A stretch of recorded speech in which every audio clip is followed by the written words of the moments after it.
chapters 337 to 339. As Kakashi watched the hilarious scene of Anko and Ringo childishly brawling with their feet under the table while they provocatively stared at each other, he couldn't help but feel surreal.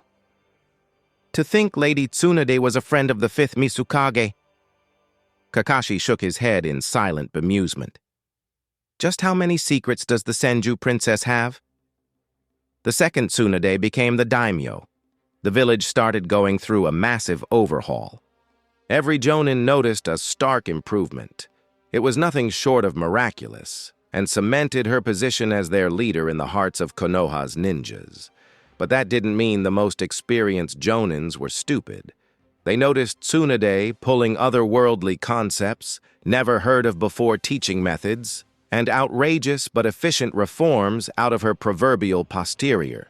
Tsunade was an enigma for them to this day, nobody knowing what kind of trick she will pull out of her sleeve next. Well, not like such a thing is impossible. Kakashi hummed to himself, enjoying the antics of the two S-rank kunoichis.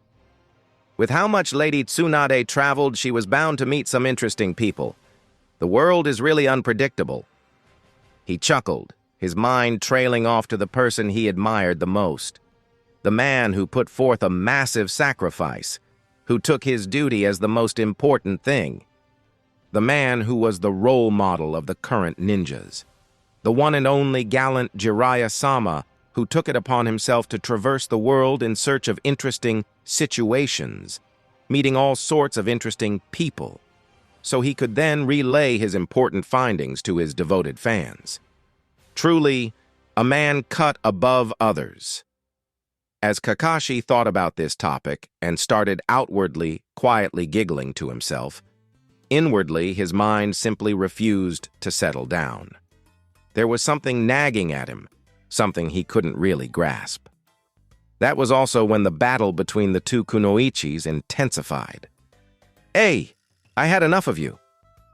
Ringo calmly spoke, standing up from her seat quick enough that nobody could react, and reached towards Anko, and flicked her forehead, causing her head to snap back, leaving behind a nice red spot in the middle of the snake mistress's forehead.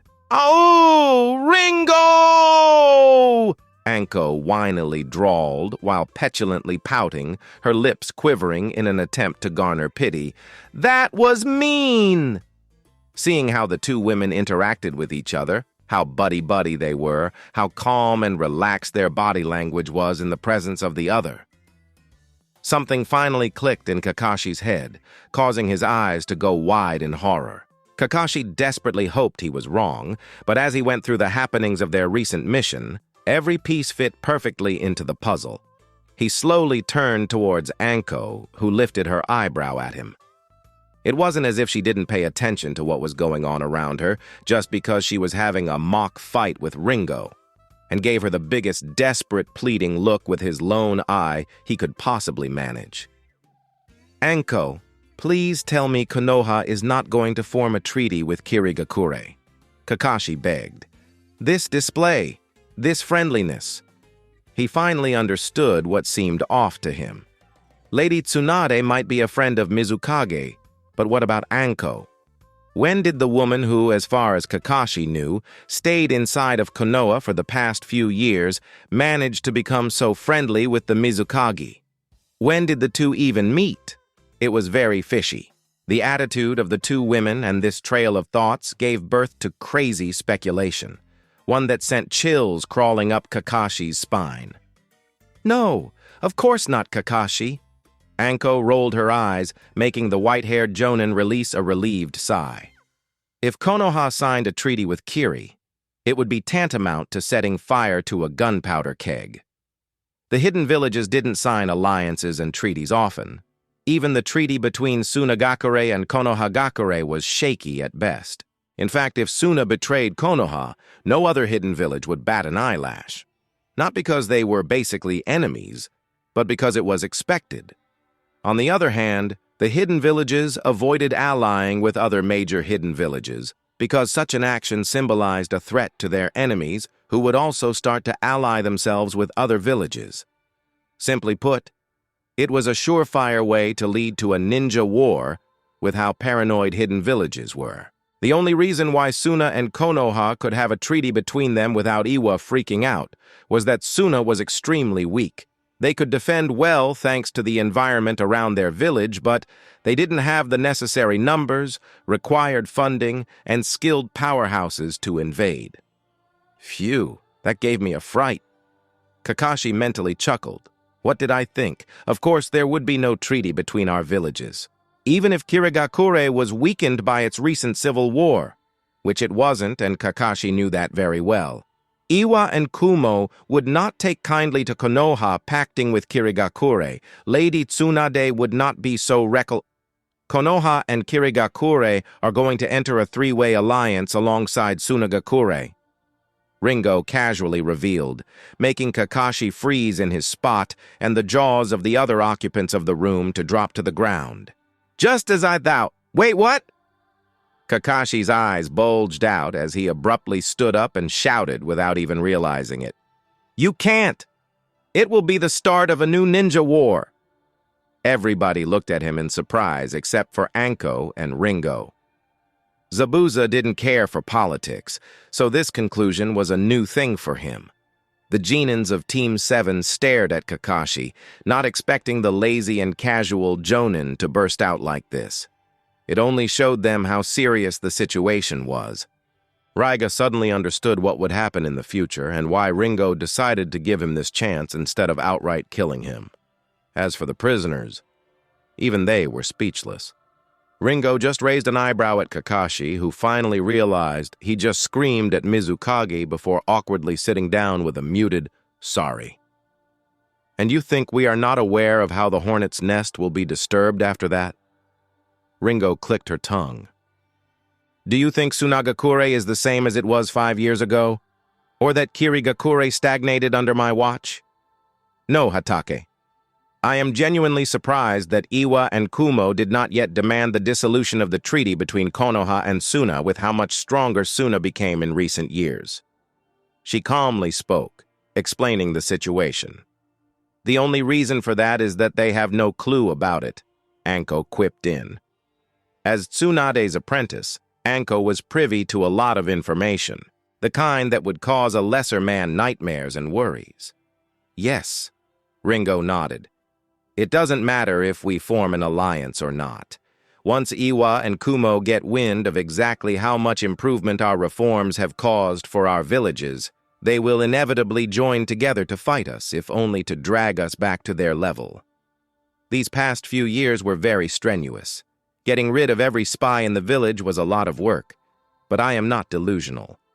The truth will eventually come out, and it will cause a war.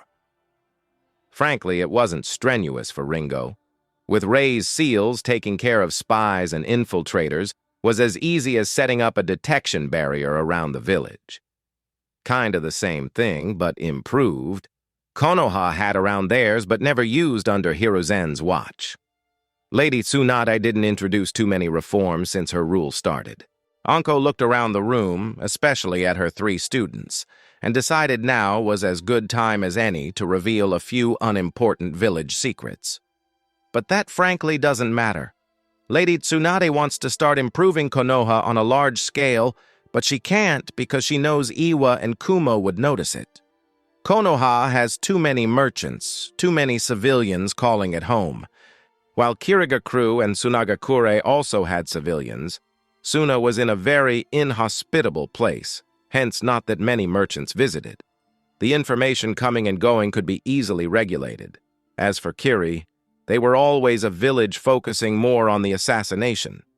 They had their ways of stopping information leakage, ways that would be impossible to implement in Konoha's case. And once the war breaks out because of Iwa and Kumo's insecurities about Suna and Kiri, Konoha will be unavoidably swept in. While we did not have that many reforms, the academy reform was enough to propel our strength back into the heyday. Basically, we are in the same situation as Kiri and Suna by default. Anko uncaringly shrugged. So yeah, we are going to form an alliance. Better to join forces now even if it caused the war to erupt than being caught with our pants down later down the line. After all, Iwa and Kumo were still ninja villages. They will not fight fair and square, not after they realize that Kiri, Suna, and Konoha are stronger than them. Then again, Rei had his own plans. Plans Anko was not privy to, but she was sure this upcoming shitstorm was a part of it. Needless to say, Kakashi was shocked about the circumstances described to him by Mizukage and Lady Tsunade's apprentice. Is the international situation really so bad? He gave his students a glance full of pity and inwardly swore to make their training harder. He didn't want them to die, now on his watch. Worse yet, Kakashi understood what they tried to tell him. The powder keg was already burning, and it was impossible to stop the explosion. The question was not if, but when. The status quo was disrupted, and the war was inevitable. The depressing debate about the surprising upcoming war continued for a few minutes, and the younger ninjas learned a lot of things, such as how the inter-village politics in the elemental nations worked, what exactly kept the status quo and the balance of the world in check, and most importantly, just how easy it was to upset said balance and cause a war. It was an eye-opening discussion for the young Genins. When the debate reached its end and the people started to slowly leave the table, Anko suddenly noticed Sasuke subtly glancing at the back of the leaving Haku. His lips set in an indecisive frown before his eyes gained a strange resolve. He stood up and put his hands into his pockets, slouched a bit in his usual fashion, and donned his broody expression on his face before he slowly followed the unsuspecting Haku. Anko's lips involuntarily stretched into a wide grin as she stood up from her seat and stealthily followed Sasuke. She instantly knew there would be entertainment. Anko sat on the roof of Tazuna's home, watching as Haku practiced senbon throwing in the backyard, patiently waiting for the fun to start when Kakashi suddenly appeared next to her and sat down in his usual depressing manner with a heavy sigh. Anko inwardly clicked her tongue and thanked her foresight for spreading pre-made silencing seals around herself. Otherwise, Haku or the Stalker-kun would definitely notice her with how much noise the distraught Jonin was generating. The two watched Haku's practice in silence for a few minutes before... "Aren't you even a little worried about our Genins?" Kakashi suddenly asked, his tone somewhat reproaching. He didn't like how casually Anko talked about the upcoming war as if it didn't matter. Kakashi lived through one already and didn't want his Genins to go through the same experience. Yet Anko seemed carefree as always. It really irked him somewhat fiercely. Anko slightly turned her head towards her displeased co-teacher and scoffed, "I trained them for years. I know exactly where they stand ability-wise. They will be fine." "You don't know that. War is unpredictable. Anything could happen," Kakashi argued in a calm tone, but the struggle in his soul-uncovered eye was plainly visible for Anko. "And what exactly do you expect me to do about it?" Anko asked, thoroughly amused by Kakashi's attitude, realizing why he came to talk to her. He was not here to do something about it. He simply wanted to complain, rave and rake about the unfairness of the world, and most importantly, he wanted someone who would listen to his worries. Anko found it distasteful that he chose her, but considering his next best bet was Zabuza, it was somehow understandable if a bit annoying. Hearing Anko's question, all righteous anger suddenly left Kakashi, making him humorlessly chuckle. What did he expect her to do indeed? Anko was the apprentice of Lady Tsunade, and to say a small part of him didn't want her to talk to the ruler of Konoha and persuade her to stop the war would be a massive lie. But Kakashi had to acknowledge that even if Anko by some miracle decided to indulge his wish, and then if by some higher power Lady Tsunade decided to listen to Anko, it wouldn't matter anyway. Nothing. He released a pent-up sigh and helplessly shook his head. "I expect nothing from you." "Mm-hmm." Anko nodded in satisfaction. "Good. At least you won't be disappointed," she offhandedly added as she turned back, continuing her stalking of the stalker. A vein popped up on Kakashi's forehead, and his lips twitched when he heard the casual dismissal Anko gave him. Nevertheless, he noticed how his melancholy was instantly converted into irritation, and had to admit Anko had a talent for alleviating the mood by being annoying. "Ha, what did I expect?" Kakashi mumbled under his nose with a reluctant smile. Unfortunately for him, that's when his cute little Uchiha Genin finally got enough courage to act, and Anko no longer paid attention to what the Cyclops had to say. "Shush!" She brutally silenced him by bonking him on the head, earning herself a light-hearted glare.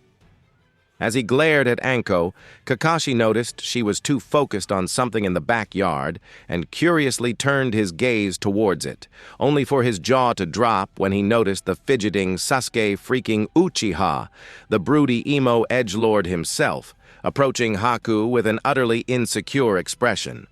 "Ah, young love, isn't it precious?" Kakashi was pulled out of his shock as Anko dreamily sighed with the biggest shit-eating grin plastered on her face while she took out a camera from a storage tag.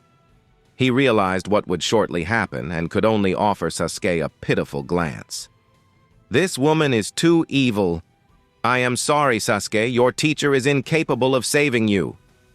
Contrary to his thoughts, he also got comfortable in his spot, and under his face mask sported a wide, teasing grin that only got bigger the closer Sasuke got to Haku. Sasuke approached Haku, grateful for the chilly air that prevented his hands from sweating too much as he nervously admired the beauty in front of him. Gulping down, he gathered enough courage and decided that as Uchiha, it was ungraceful to hesitate.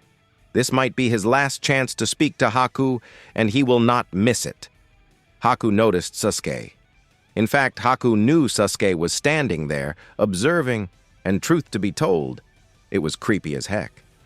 When Sasuke finally decided to leave his hiding place, Haku sighed in relief, thinking that the Uchiha finally decided to speak out what was his problem. "Hi," Sasuke nervously greeted. "Good evening, Uchiha-san." Haku slowly nodded and with a curious head tilt. "What can I do for you?"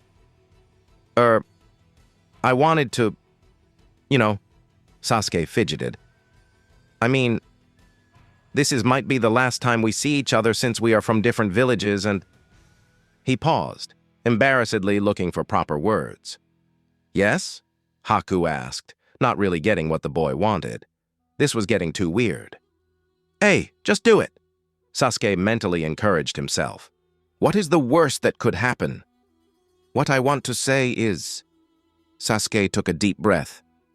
"Haku-san, I fell in love with you," he loudly exclaimed, his cheeks turning deep crimson from embarrassment. His eyes, however, held a firm resolve. A deafening silence suddenly engulfed the backyard of Tazuna's house, making Sasuke that much more nervous when he didn't receive a reply straight away. I am sorry, Uchiha-san.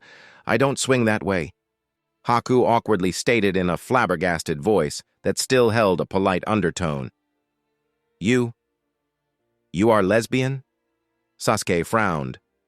"Uchiha-san, I am a boy," Haku evenly said, trying to hide how mortified he felt at the moment. Sasuke's brain froze and his mouth slightly opened in half-formed retort before he registered what Haku told him, and that the not female had a dead serious expression. "I am sorry, but I think we should forget about this conversation ever happening." Before Sasuke could even fully comprehend what happened, Haku decided it was the best time to take his leave, far away from the gender-confused Uchiha who creeped him out. Sasuke found himself standing alone in the Tazuna's backyard in shocked silence, the events replaying in his head again and again as shame filled his body and disgust seeped into his mind. Suddenly, Sasuke deeply regretted looking at Haku's posterior with Sharingan, etching it forever into his mind. That was one thing that will forever haunt him. The young Uchiha was thanking Sage nobody saw him in what he dubbed the most shameful moment of his life. When he registered stifled laughter coming from above, making him snap his gaze towards it with a deer in the headlights expression on his face. Right there, on the roof, were both Anko and Kakashi, having blast at Sasuke's expense, Kakashi trying to repress his chuckles, while Anko was failing hard at stifling hers and holding, "Is that a camera?" Sasuke paled and almost blacked out as he realized what that meant for his future. Noticing that Sasuke was looking at them as if he saw a ghost, Anko gave the boy a sweet smile. "I must say, when I followed you, I didn't expect to get such quality blackmail. Way to go, lover boy." She choked on her chortles. "Fuck you," Sasuke angrily growled, narrowing his eyes at her but knowing it was in vain. The most he could do was swallow his shame. "Oh, naughty! We should be careful. We wouldn't want to make Haku-chan jealous, would we now?" Anko teasingly quipped, her eyes full of mirth. Sasuke wanted to curse at her again, but she started speaking again. "Huh, who would have thought you swung both ways? I guess there is still hope for the Uchiha clan." At that, even Kakashi no longer managed to keep his face blank and burst into wheezing laughter. Needless to say, Sasuke Uchiha was not a happy camper. "Will you stop glaring at me already, bitch? It's been 2 weeks. Give it a break." Tayuya irritably muttered, giving a stink eye to Gurren, who just scoffed but continued her glare session with passion. The only reason why Tayuya had the courage to say these things was that Gurren was stuffed full of restricting seals and could barely show the prowess of a high genin in her current state. Not that Tayuya was in a different situation. She also had a lot of restriction seals on her, but the fact they both were at high genin level gave her a measure of courage, that, and the piled-up irritation. The bridge in the Land of Waves was finished, and that meant both the Konoha and Kiri teams decided it was high time to go back home. It was decided that Tayuya and Gurren would go with the Mizukage, which made Gurren even more irritating than ever, and that was the end of any sort of plotting of escape for them. If they went with the Konoha team, there would still be a small chance to get away, or that Lord Orochimaru would try to rescue them. But even if he did, with Ringo Ameyuri present, it wouldn't really matter. In fact, Tayuya deeply believed Orochimaru would avoid that particular woman like a plague. This was fine by Tayuya. In fact, she was happy about it. After all, she did decide to betray the Sound Village and surrendered in the spur of a moment. Her life would not be nice if she was captured by the Sound Ninjas. Gurren, though, still held on to her loyalty to Orochimaru. After they left the Land of Waves, it took 3 days for them to reach the village hidden in the mist. Unlike Tayuya expected, their accommodations were not a damp cell with occasional entertainment through torture. Instead, they were left alone with nobody bothering them, as if they were not all that important. Which, Tayuya had to begrudgingly admit, they probably were not. Alas, any sort of non-torture treatment was welcomed by her. She was a captured enemy kunoichi, and those usually didn't have a nice ending, considering that Iwa and Kiri had a reputation for being extremely cruel to their prisoners. Being ignored was nice. The only annoying thing was that she had to share her cell with Gurren, and that she was utterly unsure what the future had in store for her. That made for a few sleepless nights. A week and a half slowly passed in this anxiety, and their captors finally found time for them. Tayuya expected many things, but to be knocked out was not one of them. When he woke up, she didn't expect to find herself on a very comfortable sofa in a lavish room, a room that wouldn't be amiss in Daimyo's palace. Tayuya was momentarily awed, at least until she heard the grumpy Gurren's growl and spotted the woman glaring at her. Again. "Ha!" Tayuya sighed. "I know you are angry I surrendered, but I had no other choice. The enemy was simply far too strong. Can you blame me?" she helplessly asked, knowing it wouldn't really help. "Yes, I can," Gurren heatedly answered. "Figures, bitch," Tayuya mumbled, deciding that trying to persuade Gurren was pointless. "How can you betray Lord Orochimaru? He basically raised you, gave you home," Gurren hissed, with every word making Tayuya angrier. "He trained you and—" "Will you shut the fuck up, finally?" Tayuya loudly exclaimed. "Raised me? Gave me home! Are you nuts, you spoiled bint? I don't have some extremely rare bloodline ability like you. She snarled. I was never raised to be one of Orochimaru's top fighters from the start. I was experimented on and forced to kill people in fighting pits since I was just a little girl. What do you think my life was like in there? I had to be smart and use everything in my arsenal to survive, to get stronger. The only reason why I survived long enough to become one of the Sound Four was that I used my brain and had talent for genjutsu. You can take that emotional extortion and shove it. Gurren stared in shock at the heavily breathing Tayuya, who, for the first time in the past 2 weeks, returned her the glare full of hate. Only now did Gurren remember what the other 3 from the Sound Four liked to call Tayuya a slut in jest, and how fiercely and angrily she responded every time. Gurren always thought it was just a joke among them, especially since Tayuya had such foul language. But now that she was looking at the rage-filled look of the girl, who was notoriously known in the Sound Village for being so sadistic and stuck up, she castrated anyone who tried to flirt with her. An awkward silence spread between the 2 women who refused to look at each other. Frankly, Tayuya wanted nothing more than to leap at Gurren and rip her hair off. The only reason why she didn't do it was that she knew it was pointless. There was no benefit in such a thing other than making her feel a bit better, especially since they were still prisoners, and for all she knew, they might be observed right about now. Well, that was also a small part of the reason why Tayuya revealed that information about her. She hated her weak past self, the one who suffered in the dark, damp cells of Orochimaru's fighting pits. But if it helped her to earn even a bit of sympathy from her captors, then she would damn well use it.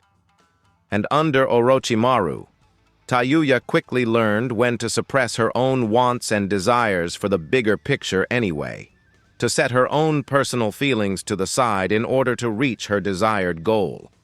She was doing it for as long as she could remember. Tayuya didn't really want to escape, not if a better life awaited her here. Even if it was just slightly better than her life under Orochimaru, she would take it. That said, she didn't survive so long by being naive. She made sure to look for escape routes from the room the second she woke up, and she was also certain Gurren did the same. In the end, if it came to fighting for her life, Tayuya would do her best to survive or take with her many of the would-be attackers. Having Gurren's support would be indispensable at that time. Getting into a fight with the irritating woman was simply not in Tayuya's best interest. I am sorry, Gurren quietly apologized, making Tayuya give her a weird look. She certainly did not expect that. Meh, doesn't matter. Tayuya grumpily nodded and rolled her eyes. In her mind, the only words she had for Gurren were, "Fuck you." But if she could make Gurren feel bad with a different response, she didn't mind biting into her tongue. I know your life was not smooth sailing either. She offered an olive branch, despite inwardly sneering at these words. Compared to her, Gurren was living like a fucking princess, if one took into account Orochimaru's child-raising standards. Yeah, Gurren weakly nodded, and the room fell again into an awkward silence. Hands abruptly grasped the left shoulders of the 2 girls and slightly squeezed in what would be a reassuring manner if it didn't come out of nowhere and scare the living daylights out of them from how suddenly it happened. Somebody appeared behind the sofa they were sitting on and they didn't notice. Their carefully honed instincts didn't alert them. Even if their chakra was suppressed, their trained instincts were not. They were still on par with S and A rank ninja respectively. A chill instantly went up to their spines as the realization they could be easily killed without them even noticing settled in their heads. They prepared for a fight, even if it would be a futile effort before... I see you got quite comfortable under our roof. An amused man's voice resounded from behind them. Good to know at least one of you has a good head on her shoulders. The man removed his hand from Gurren's shoulder, but kept it on Tayuya's in a reassuring manner, causing her to slightly relax her guard. So they really left us alone in an empty room to observe our reactions and see what we would do. She happily thought. Letting out my past and showing my discontent with Orochimaru in front of Gurren was definitely worth it. Something must have shown on Tayuya's schooled face because, not that it matters anyway, the man suddenly added before chuckling, making Tayuya mentally face-fault because she just knew she was the reason for his apparent amusement. Fucking strong people. All of them are sadistic assholes.